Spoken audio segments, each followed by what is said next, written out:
प्रिय भक्तजनों, हरिवंश पुराण विस्तार से पहली बार यूट्यूब पर हमारे चैनल के माध्यम से 3 से 18 अध्याय में सुनाई जा रही है।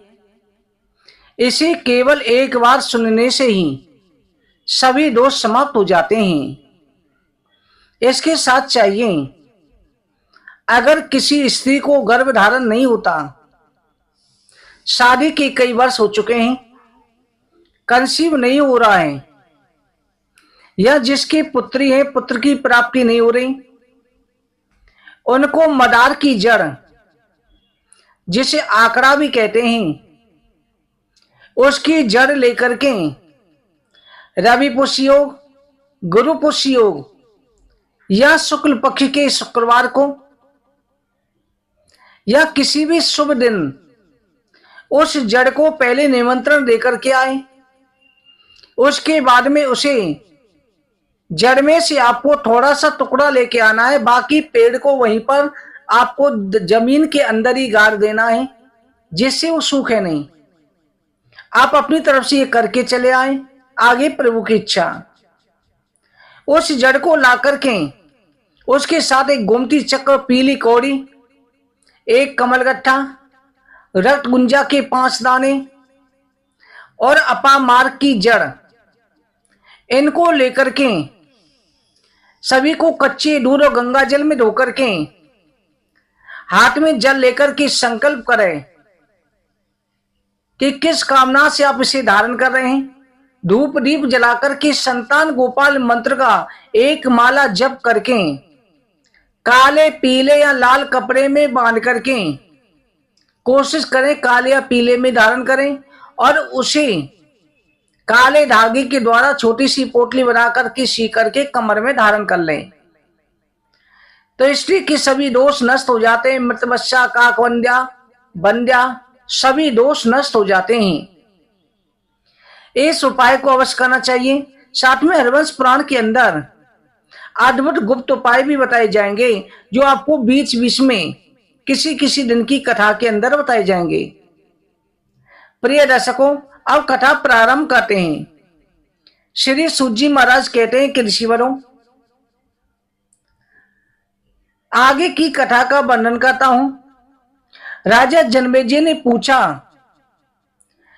कि हे गुरुवर, सभी मनवंतरों की और उनकी सृष्टि विलीन होने का वृतांत विस्तार पूर्वक कहिए। जितने मनु होते हैं, जितने समय तक एक मनवंतर रहता है, उसको मैं ठीक ठीक सुनना चाहता हूं। वैशंपायन जी कहने लगे, तात, मनवंतरों का विस्तार तो 100 वर्षों में भी वर्णन नहीं किया जा सकता। मैं संक्षेप में सुनाता हूं। स्वामबाबु मनु, स्वारोशिष, उत्तम मनु, तामस मनु, रेवत मनु, चाक्षुष मनु, ये बीत गए हैं। साथ में जो मनु चले, बेवस नाम के मनु चल रहे हैं, तभी बेवस मनवंतर कहा जाता है। भविष्य के जो आने वाले मनवंतर है, मनु है, उनका वर्णन सुनो। अगले जो मनु होंगे, श्रावण मनु, भोष्य मनु, रोच मनु, मेरु श्रावण, ब्रह्मचारण, रुद्र श्रावण, मेरु श्रावण, दक्ष श्रावण, ये चारों मेरु पर्वत पर तप करके सिद्ध हो गए हैं। ये चारों मेरु श्रावण कहलाएंगे। भूत भविष्य वर्तमान 14 मनुओं का गुरुओं से जैसा मैंने सुना वैसा वर्णन किया। उनके ऋषि पुत्र देवताओं का वर्णन करता हूं। स्वाम्भव मनवंतर में, वर्तमान में मनवंतर में मरीचि, भगवान अत्र, अंगरा, पुलस, पुलय, कृतु, वशिष्ठ, ये 7 सप्तऋषि उत्तर दिशा में निवास करते हैं। स्वाम्भव मनवंतर में संतरजा, प्रगति, याम नामक देवता पूजित होते हैं। स्वाम्भव मनु के अग्निबाहु, मेघा, मेघातिथि, वसु, ज्योतिष्मान, द्युतमान, हव्य, सबन, ये 10 महाबली पुत्र हैं। हे राजन, इसके साथ में वायु ने स्वारोचिष मनवंतर में वशिष्ठ जी के पुत्र और वे स्तंभ, कश्यप, प्राण, वशिष्ठ, बृहस्पति, दत्त, निश्चन, ये 7 महामृत्युधारी ऋषि सप्तऋषि थे। देवताओं का नाम तुषित कहा गया था। स्वारोच इस मनवंतर में महावीरवान पराक्रमी हरविद्यमान सकृति ज्योति आप मोती आयुष्मान प्रदित नवस्य ऊर्ज नव ये 10 पुत्र थे, उनका वर्णन किया गया। अब तुमसे दूसरे मनवंतरों का वर्णन करता हूं। हर मनवंतर में ऋषि बदलते हैं, सप्तऋषि देवता बदलते हैं, इनके पद बदलते हैं, इंद्र भी बदल जाता है। तीसरे मनवंतर का वर्णन सुनो। उत्तम नामक मनवंतर में वशिष्ठ नाम के प्रसिद्ध वशिष्ठ जी के 7 पुत्र सप्तऋषि थे। वो पहले हिरण्यगर्भ के पुत्र थे, उनके नाम ऊर्ज थे, बड़े तेजस्वी थे। अब मैं तुमसे उत्तम मनु के 10 मनोहर पुत्रों का वर्णन करता हूं। ईशु कर्ज तनुज मधु माधव सुचि शुक्र सह नवस्य दव ये 10 मनु के पुत्र थे। उस मनवंतर में भानु नामक देवता थे। तीसरा मनवंतर बताया गया। चौथे मनवंतर का वर्णन करता हूं। तामस नामक मनवंतर में काव्य मधु अति जन्यु जाता कपिवान और अकविवान ये 7 सप्तऋषि थे। पुराणों में इनके बहुत से पुत्र पुत्रों का वर्णन है। तामस मनवंतर में सत्य नामक देवता थे। तामस मनु के पुत्रों का वर्णन है। तामस मनु के जो पुत्र थे दुटी तपस्या सुतपा तपोमूल तपोधन तपोरथी कलमास तन्वी धनवी परंतप ये 10 महाबली पुत्र थे। इन सबका वायु ने वर्णन किया। 5वें मनवंतर रेवत नामक जो मनवंतर था उसमें वेदबाहु यदु वेदशिरा मुनि हिरण्यरोमा पर्जन सोमपुत्र उद्बाहु अतिपुत्र सप्तनेत ये 7 सप्तऋषि थे। उस मनवंतर में अबूरजा प्रगति पारिल्लव रेव्य नामक देवगण थे। ये सब मनवंतर का वर्णन है। रेवत मनु के पुत्र जो थे दुत्मान अव्यप्य युक्त तत्वराशि नृत्युग अरण प्रकाश निर्मोय सत्यवाक और कवि ये रेवत मनु के पुत्र थे। अब छठे चाक्षुष मनवंतर का वर्णन सुनो। चाक्षुष मनवंतर में भृगु नवो विश्वान सुदमा बिरजा अतिनामा सहिष्णु ये 7 सप्तऋषि थे। इस मनवंतर में देवताओं का परिचय सुनो। आद्य प्रभुत्व सुत प्रभाव लेखा नाम वाले देवताओं के 5 गण थे। वो स्वर्ग में रहते थे। सबके सब अंगिरा ऋषि के पुत्र थे। सभी परम तेजस्वी महात्मा थे। इनकी माता का नाम नदवरा था। चाक्षुष मनु के उरुआद 10 पुत्र थे। 7वें मनवंतर का जो वर्तमान में चल रहा है इसका वर्णन सुनो। इस समय वर्तमान में जो सप्तऋषि हैं अत्रि भगवान वशिष्ठ महर्षि कश्यप गौतम भारद्वाज विश्वामित्र और ऋचिक के पुत्र जगरमनी ये सप्तऋषि हैं। साध रुद्र विष्णुदेव मरुत वसु आदित्य दोनों अश्विनी कुमार ये सूर्य के पुत्र कहलाए। इन सबका वर्तमान वैवस्वत मनवंतर के देवता हैं। मनु के जो इक्ष्वाकु पुत्र हैं 10 पुत्र हैं जिनकी चर्चा हुई थी। परम तेजस्वी महर्षियों के पुत्र 10 दिशाओं में व्याप्त हैं। मनवंतरों की पूर्व कथित 49 पवन लोकों की व्यवस्था रक्षा करने के लिए स्थित हैं। प्रत्येक मनवंतर के बीतने पर इनमें से 28 पवन अपने कर्मों को पूर्ण करके स्वर्ग में जाकर अनामय व्याधि रहित ब्रह्मलोक को प्राप्त हो जाते हैं। इस मनवंतर के अंत में दूसरे वायु तपोबल से अपने पद पर आरोहण होकर उनके स्थान को पूर्ण कर देते हैं। बीते हुए वर्तमान 7 मनवंतरों का वर्णन कर दिया। अब भविष्य के 6 मनवंतरों का वर्णन मुझसे सुनो। सामान्य 5 मनुए उनमें से एक तो सूर्य के पुत्र हैं। 4 प्रजापति परमेश्वरी के ये सब दक्ष के नाती हैं। दक्ष कन्या प्रिया के पुत्र हैं। राजन मेरु पर्वत पर बड़ा भारी तप करके मां तपस्वी मनु मेरु सामनी नाम को प्राप्त हुए। प्रजापति रुचि के पुत्र रोच मनु कहलाए। भूत देवी के गर्भ से उत्पन्न रुचि के पुत्र भूत कहलाए। भविष्यत काल में होने वाले सावणी मनवंतर के 7 महर्षि के नाम सुनो। राम परशुराम व्यास अतिपुत्र दीप्तमान भारद्वाज गोत्री द्रोण पुत्र मां तेजस्वी अश्वत्थामा गौतम के वंशज गौतम गोत्री सरदान और कृपाचार्य कौशिक गोत्री गालव काश्य गोत्री गुरु ये आपके भविष्य के 7 ऋषि होंगे। ये जन्म तप मंत्र व्याकरण से पवित्र 7 ऋषि ब्रह्मलोक में रहेंगे। ये ऋषि स्वयं अपने तप से भूत भविष्य और वर्तमान काल के सब वृतांत को जानकर के सभी वृतांत को जानकर के परम तत्व का व्यादन करेंगे।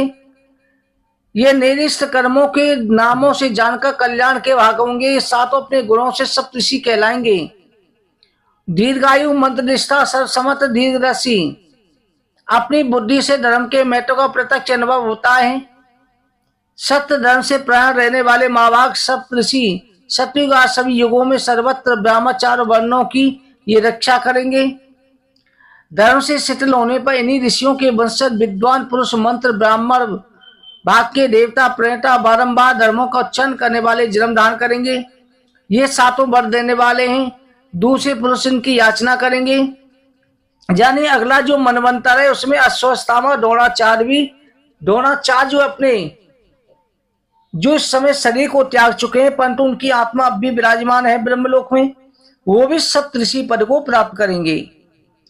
ये भविष्य में होने वाले उनके वर्णन सुनो। पुत्रों का मनु के पुत्र जो होंगे बरियान, अवरियान, सम्मत, दुटिमान, वसु, चरिष्य, आयुष, सुब्राज, सुमति तथा श्रावणी मनु के भविष्य में होने वाले 10 पुत्र हैं। अब में मेरु श्रावण नामक मनवंतर जो 9वां मनवंतर है उसका वर्णन सुनो। पुलस गोत्री मेधातिथि, कश्यप गोत्री वसु, भृगवंशी ज्योतिषमान, अंगरा गोत्री दुटिमान, वशिष्ठ गोत्री श्रावण, अतिपुत्र अभिमान, पुलय गोत्री शय, रोहित। मनवंतर में 7 ऋषि होंगे 9वें मनवंतर में। उस मनवंतर में देवताओं के 3 ही गण होंगे। दक्ष के पुत्र रोहित प्रजापति के पुत्र हैं। प्रथम सामने मनु के दुष्टकेतु, पंचोत्र, निराकृति, पृथु, श्रवा, भूरिमा, ऋचिक, अत्यत, गय, ये 9 महाबली पुत्र होंगे। 10वें जो श्रावण मनु है दूसरा, जिसे दक्ष श्रावण मनु के नाम से कहा जाएगा, उसके पुलय गोत्री हविष्मान, भृगवंशी, संस्कृति, अत्रिवती, अपमूति, वशिष्ठ, अस्तम, पुलस गोत्री प्रमिति, कश्यप गोत्री नवोग, अंग्रावंशी नवस के पुत्र सत्य। ये 7 सप्तऋषि होंगे 10वें मनवंतर में। दक्षिण मार्ग के अभिमानी देवता धूम, उत्तर मार्ग के अभिमानी देवता अग्नि होंगे। 2 देवताओं के गण होंगे। ऋषि युक्त मंत्रों द्वारा जिन देवताओं का प्रतिपादन होता है वे उस समय देवता होंगे। मनुष्य, उत्तमोजा, निष्किंत, वीरवान, शतानिक, निरामित्र, वत्सेन, जयद्रथ, भूर्यत्र, सुवर्णा, ये मनु के 10 पुत्र होंगे। 11 में 30 सामणी मनु जिन्हें रुद्र सामणी कहा जाता है। 11वें मनवंतर में रुद्र सामणी मनु होंगे जो इनके 7 ऋषि देवताओं का वर्णन करता हूं।